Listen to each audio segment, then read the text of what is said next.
Okay, Pops, we are back yet again. Yes, And yes. not only do we have a chip shortage, we just have supply chain issues out the wazoo. In today's Yes. video, we're going to really dive into what's going on in the market, as well as give an update on the numbers from the chip shortage as well. Why don't we start there? It's kind of like the big, audacious number in the room. We had how many vehicles lost this past week to production? A little over worldwide, just a little over 100,000. Because of the chip shortage. Yes, and probably the bulk of those Yeah. were at the Nissan Smyrna plant in Smyrna, Tennessee, due to the COVID outbreak at the Malaysian chip factory.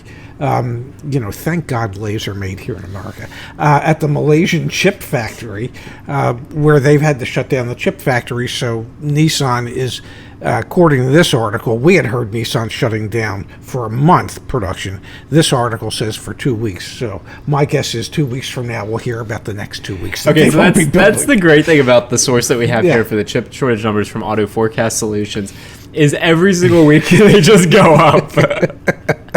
So Yeah. now we're up to an expected 7.1 million vehicles worldwide that are going to be lost to the chip shortage. Yes. To put that into perspective, here just in the United States and North America, the projected is a little over, it's about 2.25 million. 2 2/4. Yeah, 2 1/4. Two and a quarter. Yeah, exactly. Two and What you two quarters said. would be 2.5. Yeah, exactly what you said the first time. Yeah. I read the comments that say, Zach, you just restate what your dad says. Well, he just did it to me. Yeah. But the reason I bring that up is because in a typical year, Yes. you'd expect maybe 15 million new cars to be sold, maybe 16 million. Yes. We're talking about a huge portion of vehicles Well, lost to- that's just in the United States, yeah, Yes. yeah.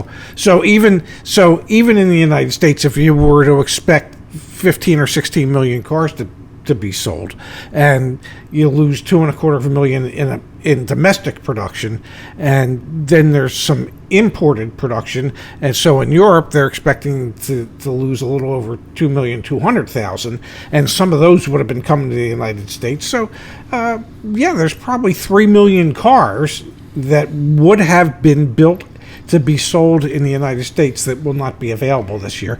I don't know how that could hardly ever affect inventory. Exactly. Yeah. And so then in a week to have 100,000 just keeps going up and up Yes. and up. But then there was another article in Automotive News, in the title of that read, Dad, COVID chips, just part of the supply chain headaches. Even Yes. as supplier industry rebounds from the past year of pandemic disruption, daily challenges continue to be a distraction.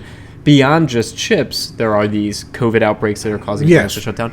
And heck, there are even things like the article reads, crossing the border. Yeah, well, because, Canada doesn't necessarily want to allow people from the United States in at the moment.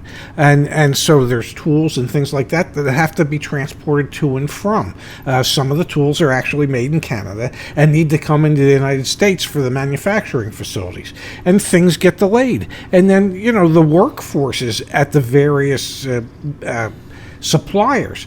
Well, guess what? There's health issues there, and whole shifts might not be in their entirety, because if a shift had 10 people, maybe 4 or 5 called out sick that day. Yep.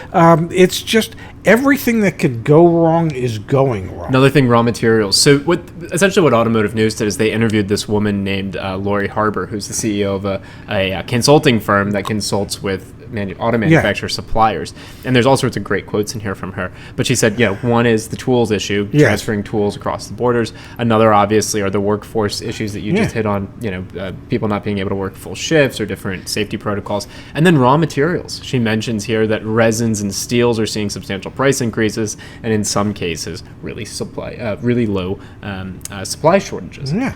So you add all that up, it's a recipe for disaster, and it kind of hits on the fact that Nissan's got a plant that's shut down, Volvo has a plant that's shut down, BMW and Mercedes-Benz are warning, we think we might have to shut down plants again. Even Elon Musk with Tesla. Yeah. His quote most recently was, "We are operating under extreme supply chain limitations regarding certain standard automotive chips."